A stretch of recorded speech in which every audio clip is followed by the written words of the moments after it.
Hello and welcome to our presentation of the paper on the use of jumping gestures for immersive teleportation in VR. My name is Lucie Kruse and I will present the paper in the name of all authors. For our paper, we prepared a study to test different teleportation methods in virtual reality. Traditional teleportation uses a controller to point to a position and a button press to confirm the selection. We compare this method to 3 other teleportation methods, 2 of which are triggered by performing a physical jump.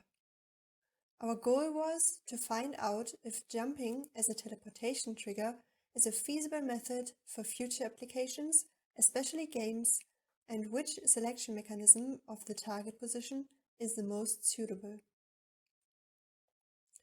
Now I will highlight the outline of this presentation. I will start by quickly explaining the research that has been done recently regarding locomotion and jumping in VR. Afterwards, the study we conducted will be explained, followed by the results we obtained. Then, a discussion on the importance and meaning of the results will be presented. The presentation will be ended with a summarizing conclusion on the findings of this paper. Nowadays, different methods to move around in virtual environments exist, for example, physical walking, joystick movement, or teleportation. All of them impose different problems. Physical movement is confined to the available physical space. Otherwise, collisions with real-world objects can occur. Joystick movement can lead to severe cybersickness for many users. One method that enables the exploration of large virtual environments with a lower chance of cybersickness is teleportation. The traditional point and teleport implementation uses a controller with a raycast to point to a target position and the press of a button to teleport there. This is a sudden and supernatural movement, but very efficient for most applications. Recently, a lot of research has been conducted on jumping in VR. Höck et al. Have tested jumping as a teleportation trigger, with head direction as a selection mechanism. They evaluated user preferences. Wolf et al. Compared teleportation, forward jumping, and scaled jumping. The authors found that jumping increased motivation, immersion, and presence. Additionally, redirected jumping provides an opportunity to expand the possibilities of jumping as a locomotion method.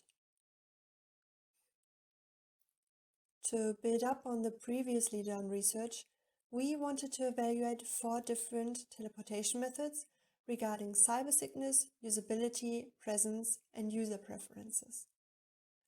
We compared 4 different methods. 2 were triggered by physically jumping upwards, while 2 did not require leg movement. We used the 2x2 within subject design. One factor was the selection mechanism.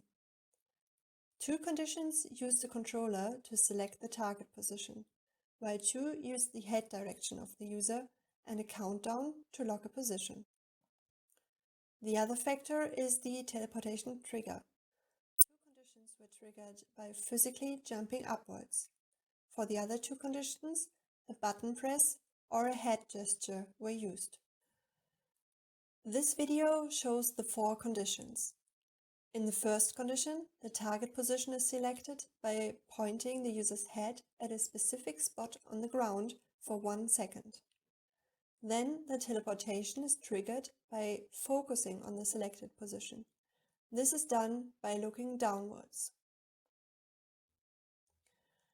The second condition is the traditional implementation of teleportation, provided in the Steam VR plugin for Unity 3D.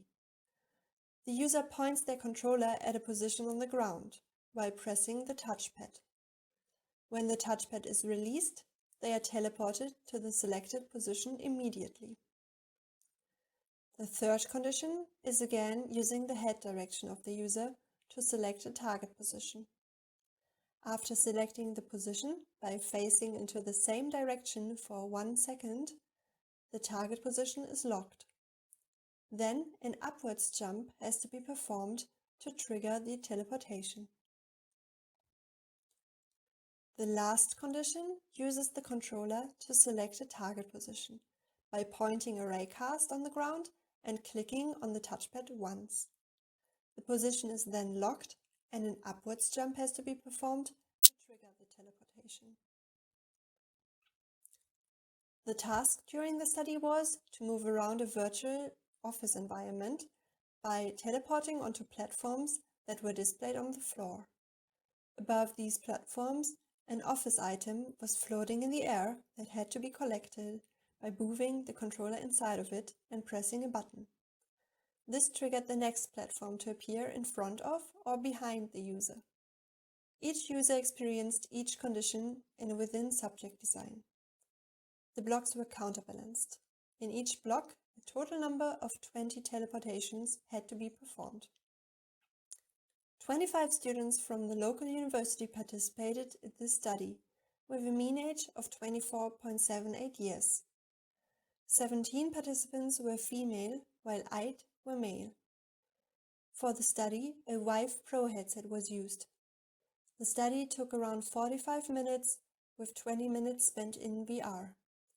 During the study, the user's cyber sickness, feeling of presence, the usability of the different conditions, and their personal preferences were recorded. We proposed 5 hypotheses.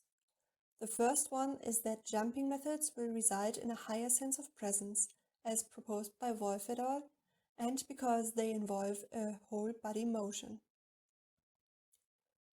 The second hypothesis is that head direction-based methods will result in a better usability because they are easy to learn, especially for those users that do not have experience with virtual reality headsets. Additionally, they are a hands-free option to navigate in VR and can therefore be seen as more natural. Hypothesis number 3 states that jumping methods will result in a higher preference because they are engaging and novel. The fourth hypothesis is that the study will not lead to severe cyber sickness, except for an expected rise in exertion for the 2 jumping methods. The last hypothesis is that the traditional standing controller method will be the most efficient, most accurate, and the fastest technique. Now the results will be presented. Cyber sickness shows significantly higher results after the 2 head direction selection conditions. This might be due to the heavy HMD and the unnatural head movements that were performed in these conditions. The traditional teleportation method shows the best results, with no higher cyber sickness after the study compared to the value before the study. For presence, all conditions received similar scores. Standing controller received the best rating with a mean of 4.83, and jumping head direction received the lowest score with 4.58. No significant differences between these scores could be found. The traditional standing controller method also received the highest score for usability. This is a significantly higher usability score than for standing head direction and for jumping head direction. The difference between standing controller and jumping controller was not significant.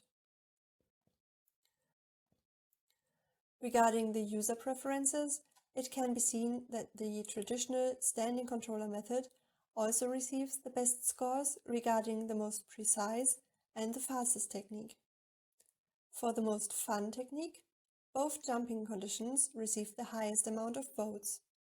When asked which method the users would choose if they had to do the task again, 16 users reported that they would choose a jumping method, while 9 participants would prefer a standing method.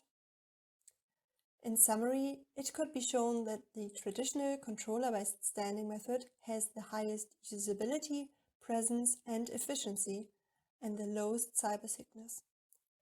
Jumping conditions, on the other hand, were voted as the most fun, and the participants would choose them again in the future.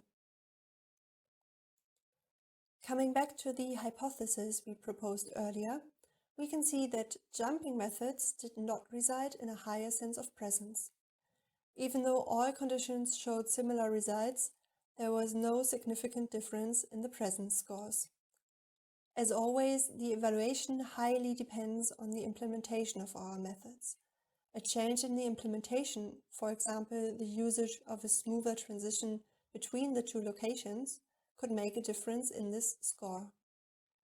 Also, a more suitable interactive environment that focuses more on the exergame could be used, where jumping is more justified than in an office environment. Regarding hypothesis 2, this has to be rejected as well. The head direction selection sometimes felt inaccurate, put a strain on the user's necks, and was hard to control. It therefore did not lead to better usability than controller selection. The third hypothesis could be confirmed by our study. Most users thought jumping methods were the most fun, and they would choose them again. It could be shown that the study did not lead to severe cyber sickness, even though it was significantly higher after the study for the two head direction-based conditions. This might be due to the heavy HMD, the required focus on a specific point on the ground for a long period of time, and the focusing gesture needed in the standing head direction condition. The last hypothesis could also be confirmed. Measurements taken during the study showed a shorter time needed for teleportation with the traditional standing controller method, and the subjective evaluation of the participants confirmed this. To sum it up, it could be shown that the selection mechanism of a target position plays a very important role, and our study has shown that even though it is easy to learn, head direction-based selection mechanisms should be avoided.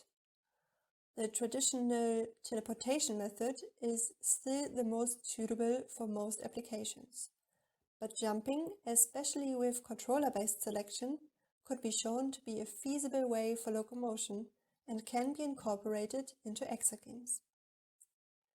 Thank you very much for your time and attention. If you have any questions, please feel free to contact us.